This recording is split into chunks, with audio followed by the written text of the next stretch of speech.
maybe send me a chat letting me know that you're here, because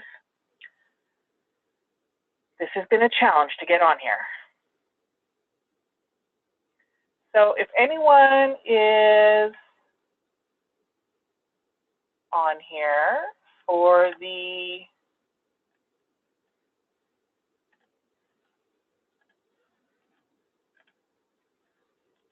presentation, maybe send me a quick chat message to let me know that you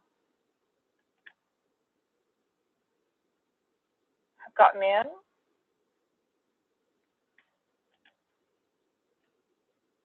Hi, everybody. I hope you can hear me. This is Lauralyn. I apologize that we're running a little late. The joy of technology. So if you can hear me, I hope you can, and I hope you can see the screen at the on your computer. There should be a place for you to chat, and if someone wants just to send me a quick message saying that they can hear me and you can see the presentation, that would be awesome.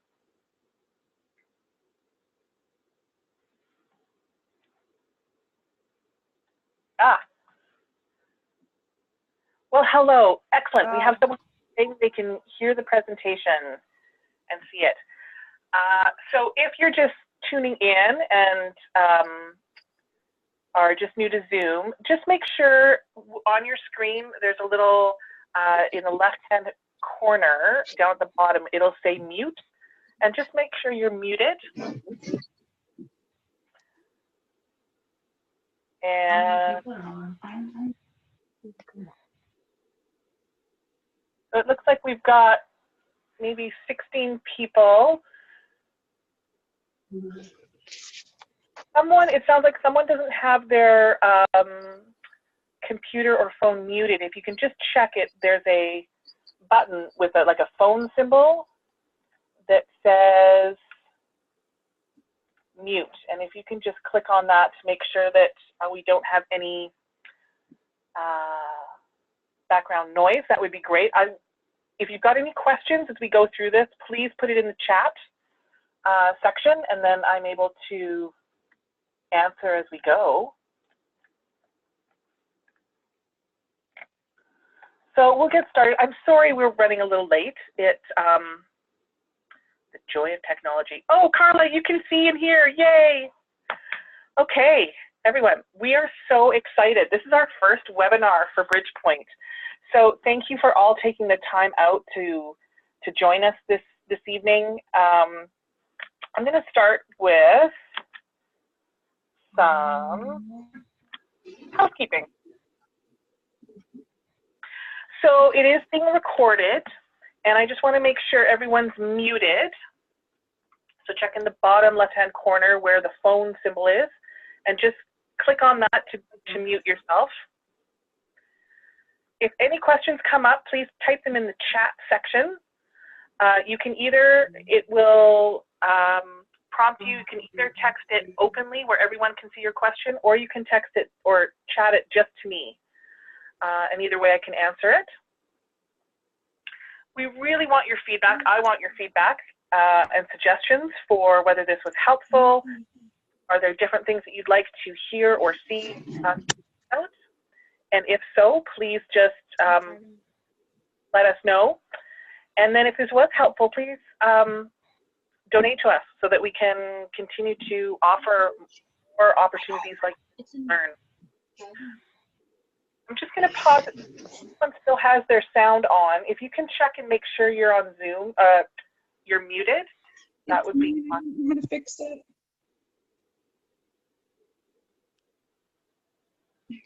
I actually want to acknowledge that this webinar on recovery is not going to be all-inclusive and exhaustive, obviously. Recovery is a big topic. We've got less than an hour. And as those of you who've come to BridgePoint know, we could take any one of these topics and dive deep and spend lots of time on them. So this is an overview. It's a place to start, an opportunity for each of you to check in with yourself, check in with your loved ones, and start a conversation with yourself and each other, okay? So what is recovery? Well, we could do,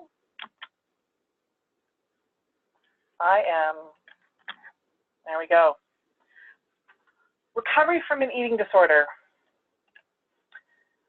In the literature, recent literature, recovery from an eating disorder is defined as the ability to adapt and to self-manage in the face of social, physical, and emotional challenges with an overall tendency towards growth in psychological well-being and adequate symptom remission. And that is a handful and a mouthful. Whew. So we could go with that definition. It sounds a bit sterile to me. So I want to know what really is recovery all about. Because this is us diving into the experiencing, having it get into our bones, okay? So recovery is unique. Many would like if I could give you a prescription, do A plus B plus C and you will achieve recovery. And unfortunately, that's not how it works. Recovery, you will decide what recovery looks like, the pace you go at, and it has to be that way because each of us is so unique that to do anything different would be to not honor our uniqueness, if that makes sense. So you didn't choose to get an eating disorder, but we do choose recovery and we do choose to get better. And it's a practice. Recovery is practice.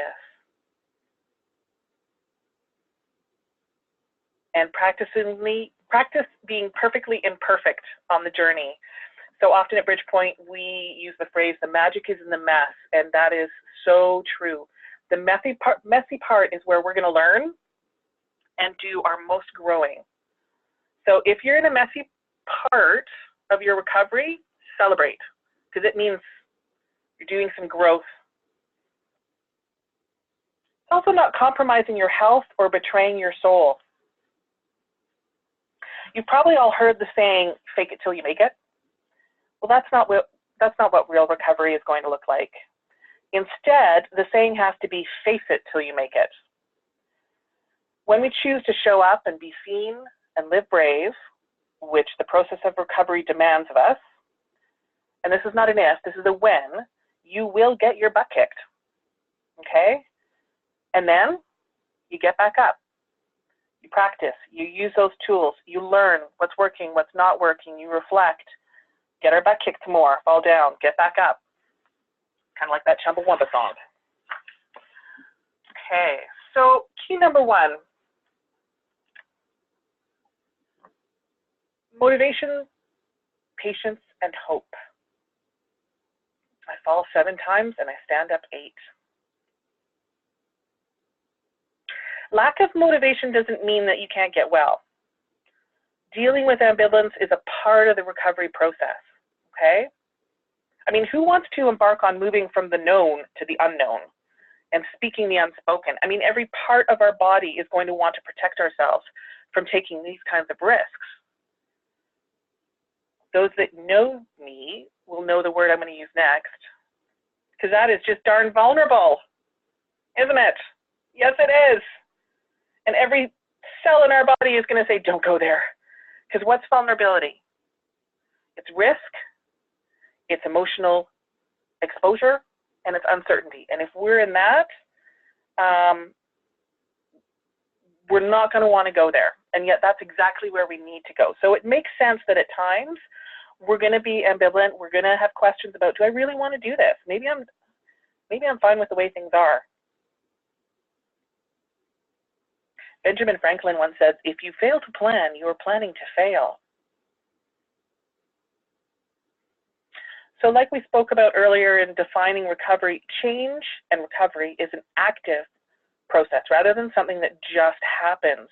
So often when in eating disorder recovery and treatment, often one of the pieces that a treatment team will look for, is behavioral change and early behavioral change, because we all know we can profess and we can proclaim our desire to change, and then there's actually the doing it. And we do have to become active in doing something different.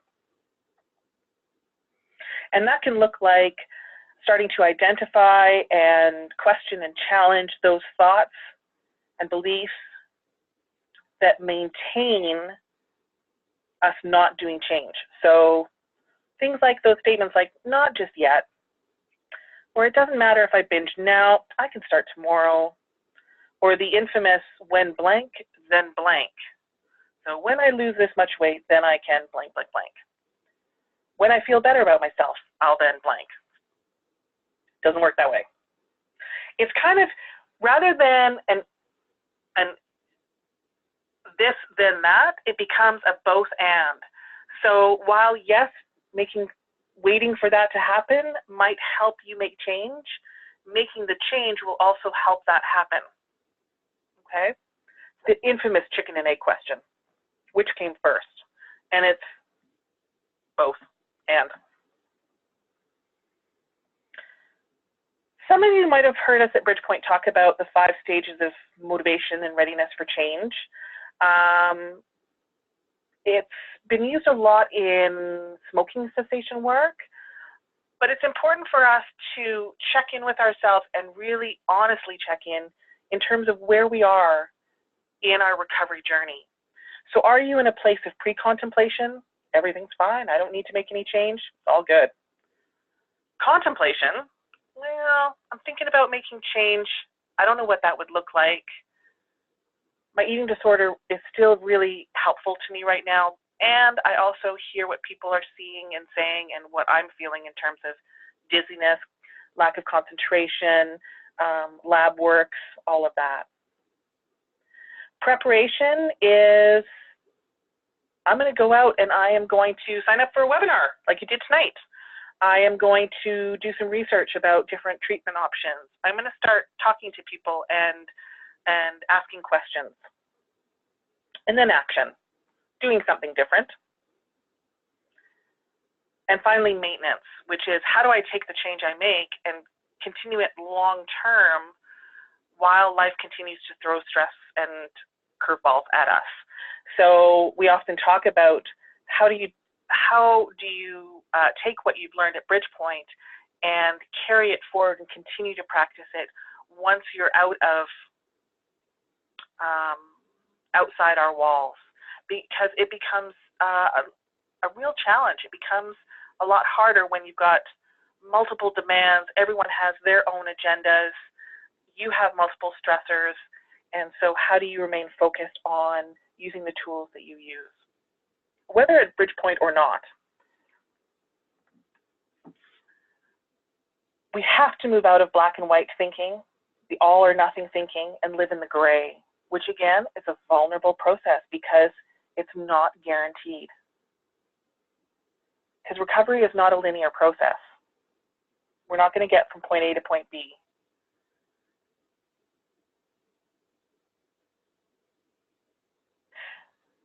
This is a great opportunity to practice self-compassion and staying out of comparison. You can only go as far and as fast as is right for you at this moment. So actually, each of your loved ones is exactly where they need to be at this moment. Another activity that might be worth considering is thinking about a day for you in your life without the eating disorder. You could draw it, collage it, write about it. This is about starting to dream about what are you doing this work for? What do you hope will be different? Okay.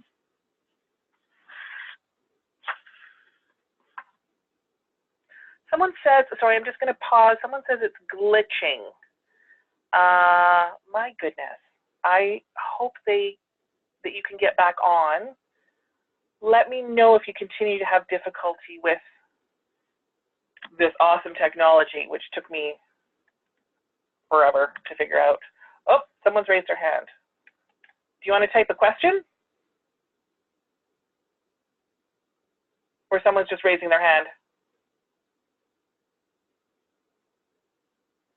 I'll keep going until I see a comment. Key number 2, your healthy self will heal your eating disordered self. I love this saying, and I said to my body softly, I want to be your friend. It took a long breath and replied, I've been waiting my whole life for this. Recovery is not between you and anyone else. It's not between you and your loved ones. It's not between you and BridgePoint or your treatment team. The battle you have to fight, the recovery you're working for, is inside of you. It's between your healthy self and your eating disorder self. Oftentimes people, eating disorder self, and or you can call it that critical voice inside. Okay? The goal is not to try to get rid of your eating disorder self. Making enemies with our eating disorder self is not going to be effective for long-term change and recovery. What we want to do is befriend it, to learn from it, discover what it's doing for us, and then strengthen our healthy self to take over its job.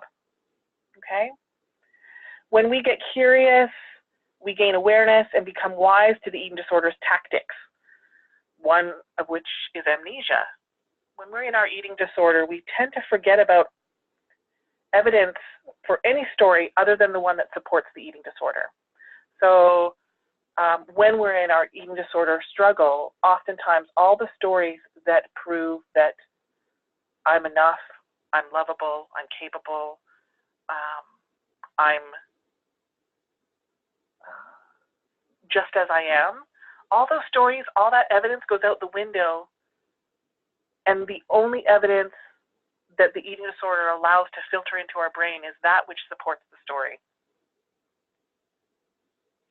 So once we get curious about how the eating disorder has been helpful in our lives, we've actually had people here at BridgePoint say, I would not be alive today without my eating disorder. It's helped people survive. It's helped people through traumas and overwhelming emotions and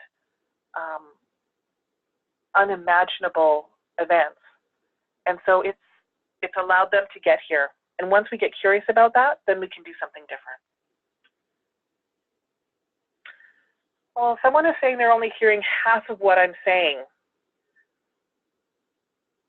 Okay, let me know if anyone else is having a problem with this. I'm also trying to speak slowly. Who knew how nervous you could get doing this?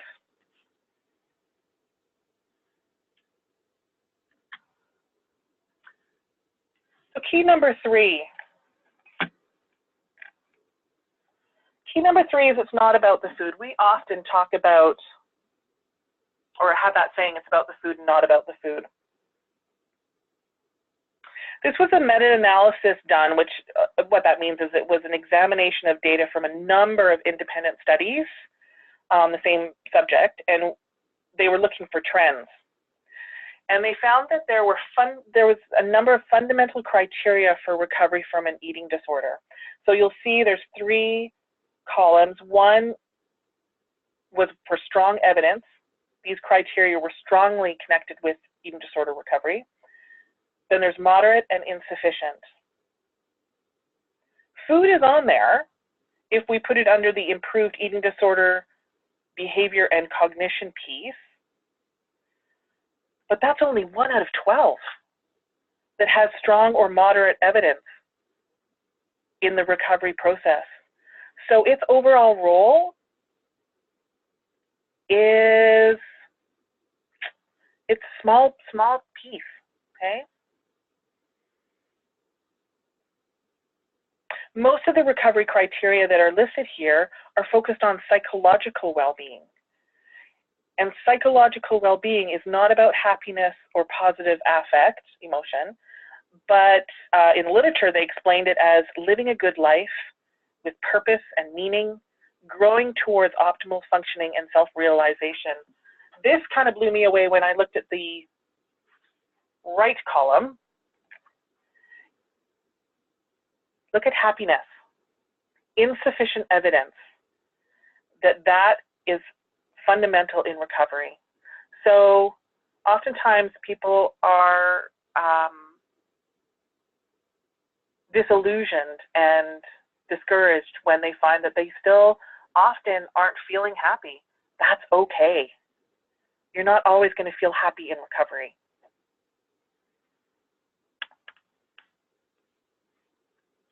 What I like about this slide is it reminds us to pay attention to all the other slides, if that makes sense. Not about the food.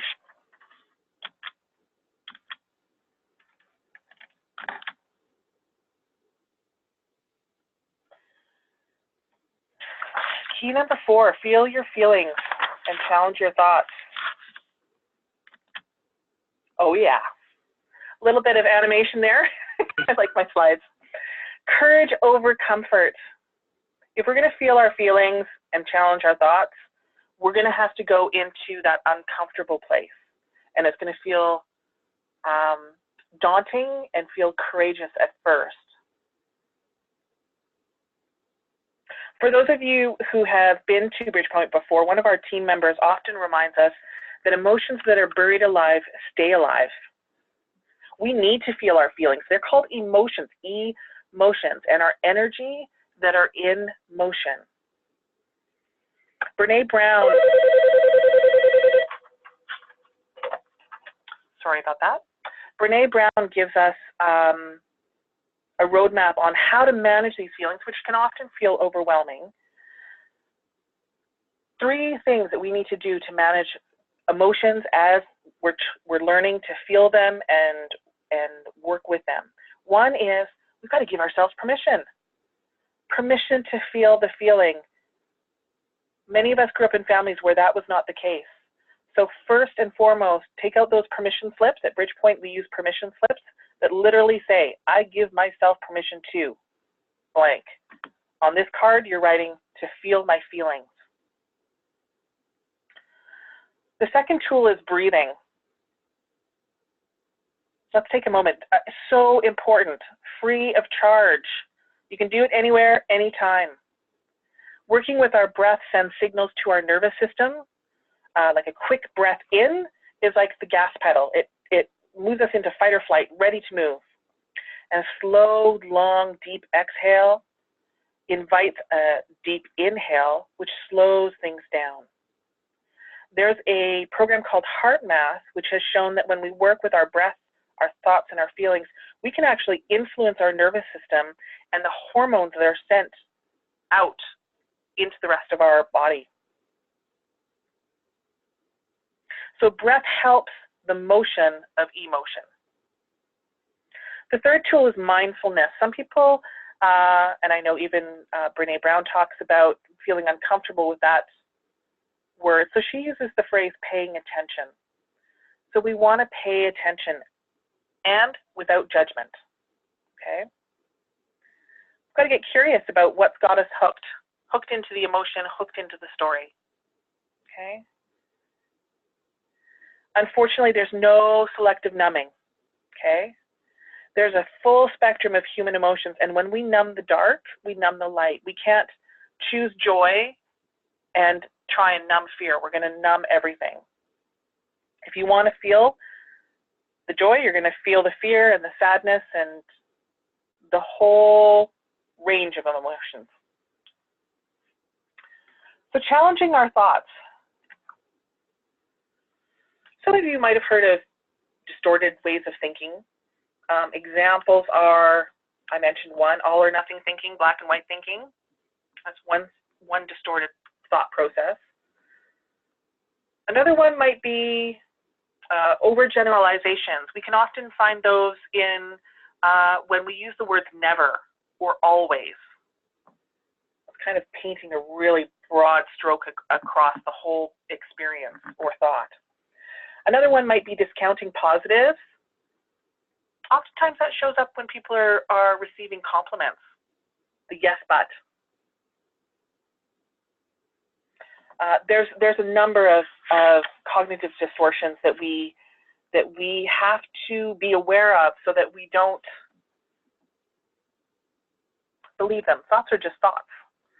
Unfortunately, what happens is we end up believing that those are truth. The story becomes fact, and it's not. One of the phrases that I found really helpful in reminding myself that thoughts are just thoughts is when I'm talking about my thinking, I start with the phrase, the story I'm telling myself is, or the story I told myself. The story I told myself was that if I let you see this part of me, you wouldn't want to be my friend anymore, that I wouldn't be lovable, that you would fire me.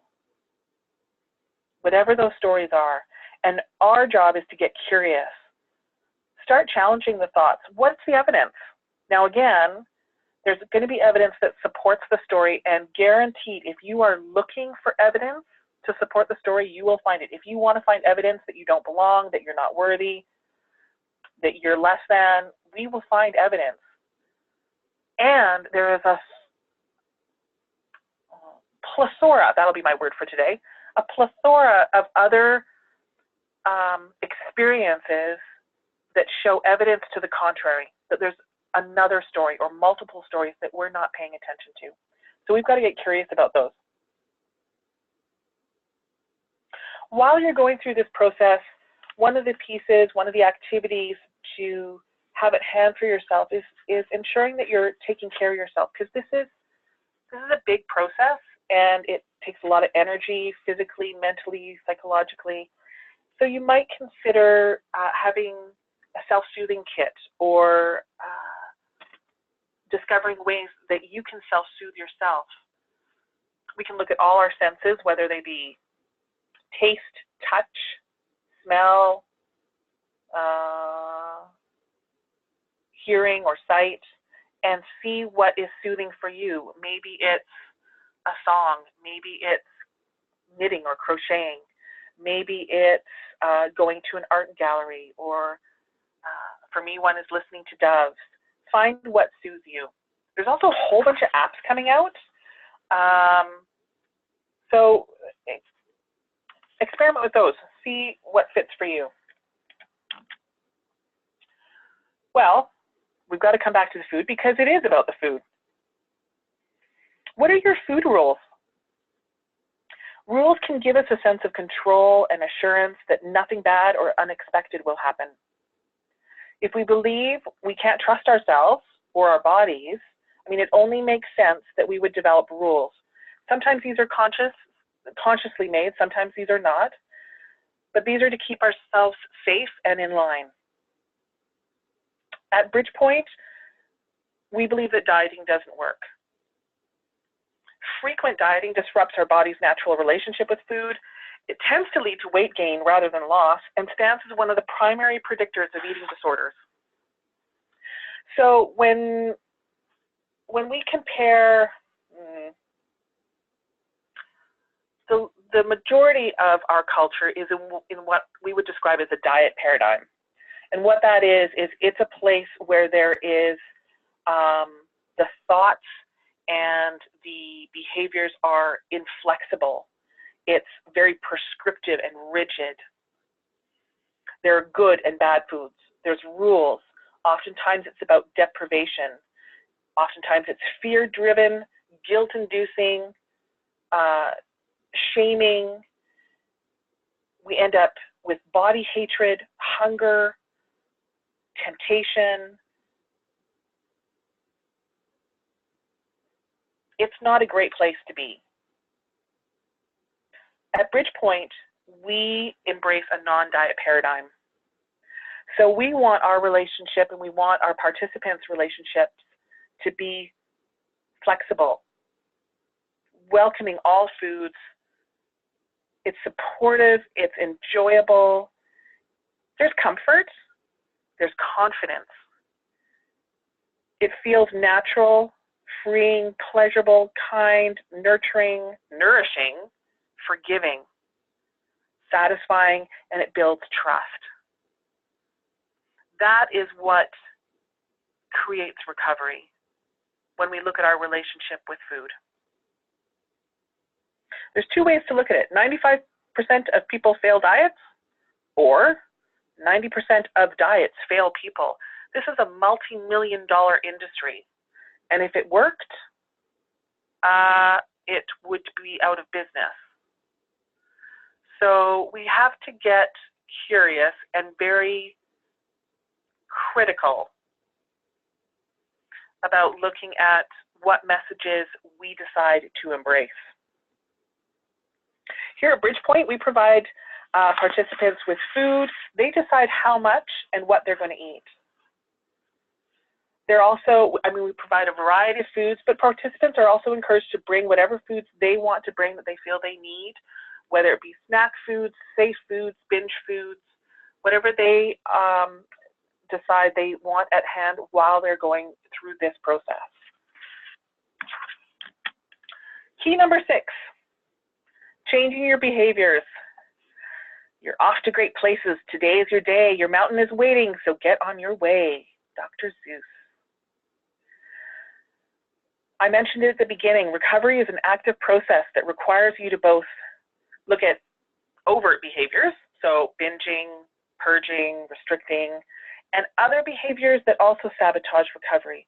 Counting calories, food rituals, comparing yourself to others, body checking.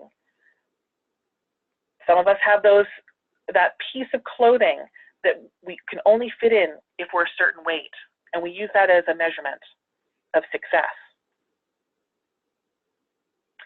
Changing our behaviors is the process of literally building new neural pathways in the brain. We're manually overriding every time we do something different. It's moving from the well-worn, trusted, and known path and venturing onto the unknown space where we can create a new pathway. I often use the analogy or example of the train. And when the train wants to change tracks, a person literally has to get off the train, walk over to this big metal beast sticking out of the ground, and they're hoping this lever isn't rusted, broken, iced up, jammed, whatever, so that they can manually pull this lever and shift the track so the train can go down another path.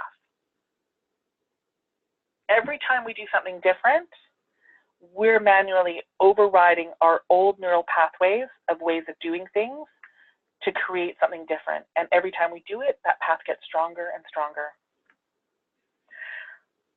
We often start our retreats and our modules, all our work, with the log story from Anita Johnston. She talks about this log that we hold on to in this raging river because it keeps us afloat. And yet then we see the other side, and that's where recovery is, and we want to get there, but we can't because the log now, the thing that saved us, is holding us back from getting to shore. Changing our behaviors is that act of practicing to swim around the log. We're practicing using our coping strategies, distractions, interrupting negative self-talk, communication. We might be trying different foods on, setting boundaries. This is the work of swimming around the log. We also talk at BridgePoint about the 1 degree change. A tiny shift of 1 degree can lead to a much bigger outcome over time. Remember, it only takes 1 degree change in temperature to convert water to steam, or water to ice. This is such a tiny change, and yet most of us ignore making these types of minor changes because we think that the effect it's not going to make that big a difference. I mean, we often want to have that instant gratification and instant results. When in fact, if we look at this plane, a number of small changes just in the correction of route or course that the plane is going to take, and if we make those changes day in, day out, it will lead to a massive difference in our lives and a very different destination. So practice doing 1 degree of change. We're not going for 100%, 1%. Key number 7, reach out to people rather than your eating disorder. My favorite word. Eating disorders thrive on secrecy, isolation, and judgment. To reach out to others is a vulnerable process. Think of vulnerability like the dial on a radio. And when we dial up, when we do more vulnerability, we're actually increasing the likelihood of connection and true connection. We all know the difference between fitting in and really belonging. I often use the example of this. Fitting in is, you like Justin Bieber, I like Justin Bieber. We're just going to go along with that so that we can all fit in. You like Saw 1, 2, 3, 4, 5 movies? I will like Saw. But actually I don't. I would prefer Garth Brooks. And I would prefer Moana. So when we're able to belong, that means we can have differences. We don't have to agree on everything, and yet we can still be in a relationship. So increased vulnerability increases connection, and the same is when we decrease vulnerability, we invite more disconnection, okay? This is the paradox of vulnerability. It's the first thing I look for in other people. That's what draws me to people, but it's the last thing I want to show. And it's the last thing I want you to see in me. So at BridgePoint, we also talk about a concept that Brene Brown introduced me to called the marble jar person, which is, I say person, not people, because it's quality over quantity. So people have to earn the right to hear your story.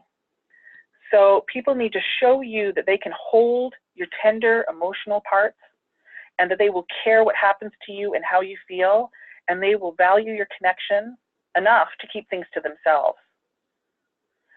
Your marble jar people, your friends, your friend, is the person that over time in small intimate gestures has shown you that they have earned the right to hear your story. So part of reaching out, I encourage each of you to think about who is your marble jar person. What do they do to earn marbles in their jar? And if you don't have a marble jar person right now, is there someone that has potential? Because we can help people become marble jar friends.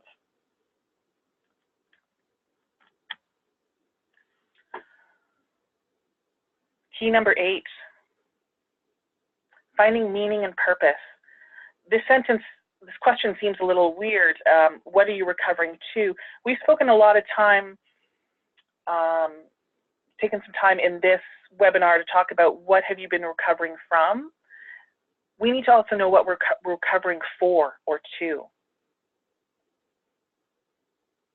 First order change, we can all do behavioral change. I can do something different. We can all do that. That's called first order change.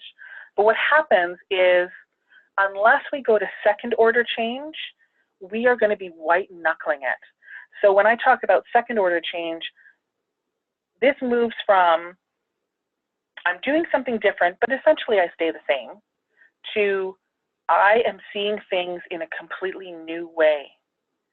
Often second order change requires new learnings, and it takes us deeper into our beliefs and values. A great activity to do here is to check in, reconnect with your values. What do you value? How do you protect your values? Who in your life helps support? I imagine, you know, when it's really windy and you go out, if you're a smoker and you go out to light a cigarette, sometimes you ask for support in like blocking the wind.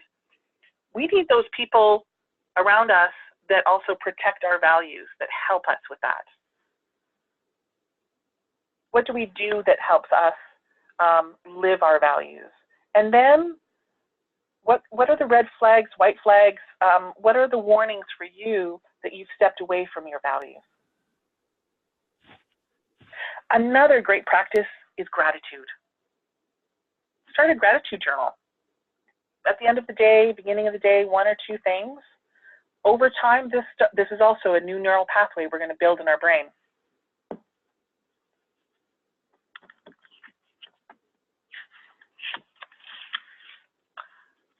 Most importantly, what I want you to know is recovery is possible. More and more research is showing that recovery is possible, that people are recovering fully from eating disorders. Again, it's going to look different for absolutely everybody. And that's the exciting thing. You get to make this yours.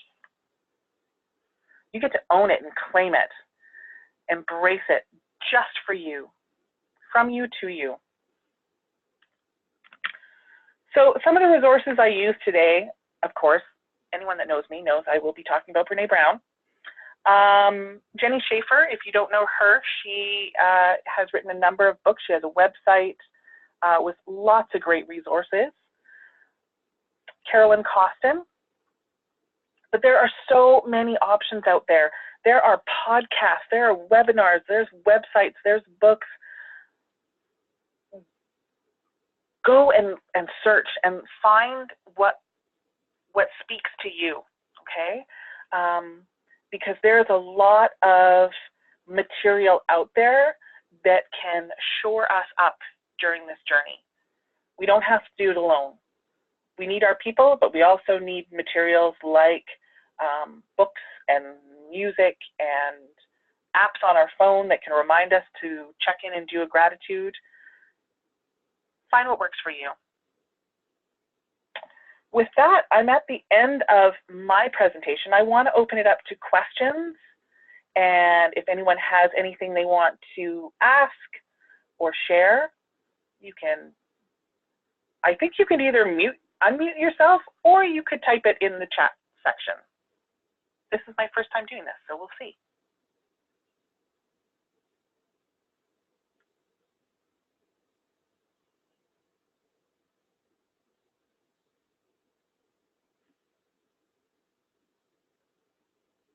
No questions? Okay. If you have ideas about what you'd like to see next, or if you want me to take one of these topics and dive deeper, we can do that. If you'd like to know more about a certain topic, or about coming to BridgePoint, if you haven't come to BridgePoint before, please don't hesitate to give us a call. Our number here is 306-935-2240. We're here usually 9 to 4 every day of the week, and then we have phones open late Tuesdays, Wednesdays, and Thursdays, so you can always call us in the evening if that works better for you. We also have email, voicemail, whatever is easiest for you, okay?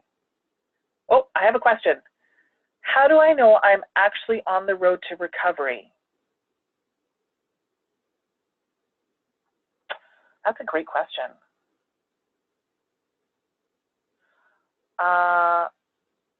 My first response to that would be to say, once you decide you're on the road to recovery, you're on the road to recovery, right? This is a personal, unique piece that once you choose it, you're going to choose it. And it's not going to be linear, it's not going to be straight, and it's going to throw you some curveballs. And you might even feel like at times you step out of it and then you step back in. So first and foremost, I think your mindset around, hey, I am in recovery, I am doing this, is the first step. Someone also asked, how is someone supposed to cope, sorry, I just need to move this over, cope with the strength of an eating disorder after pregnancy? That's difficult, especially with, I don't know how young a little one is. Having an eating disorder doesn't make someone less capable of being a great mom. Those two, no. It is an extra struggle because to try and be present for your little one, if you're not nourishing your body well enough, then it's really hard to show up for anybody else, okay? And at the same time, the little one can be, the eating disorder can use your little one as a great distraction, an excuse not to take time out to nourish yourself, feed yourself, you know, socially, physically, mentally, all those pieces. Most importantly, reach out for support. No one is supposed to do recovery alone. All of you are doing your own recovery, but you have to have a team of people with you. And that can include family and friends. It can include faith communities, pets, okay? You do not have, and then your medical team, your dietetic team, whoever, your yoga instructor, whoever you need in your court, reach out, ask for help. I hope that helps. You can also call BridgePoint. The nice thing with our retreats is it's only 4 days. I'm not sure where you are, post-pregnancy. So we have 4-day retreats that we often invite people to attend. That lets you get to know BridgePoint, and then, or if you've been to BridgePoint before, it's a great opportunity to come back, take time out just to reconnect with your commitment to yourself, reevaluate, do things need to change, what's working, what's not working. And then we have longer modules. We have a 30-day module and then a 2-week module too. We're also doing these webinars once a month now. The next one is April 18th. And then we're starting some new programs. We are actually going to be going into our first equine program in April.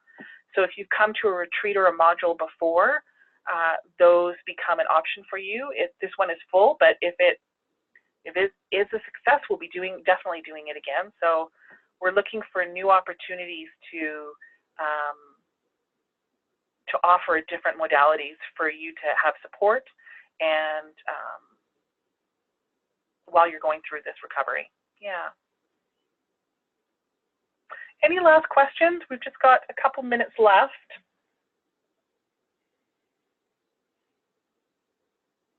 Thank you so much for coming and joining and being patient while we worked out the glitches at the beginning. I hope everyone was able to hear most of what was going on. This was recorded, so we're going to have a link if people want to watch it later. I'm not sure.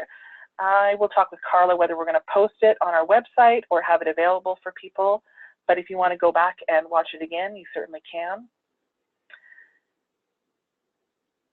One final question. How do you know once you have finished feeling a feeling? For example, oh, sorry, Carla says, I'll try and post it and email it out. So the last question is, how do you know you have finished feeling a feeling? For example, sadness. So how do you know when you've finished feeling a feeling?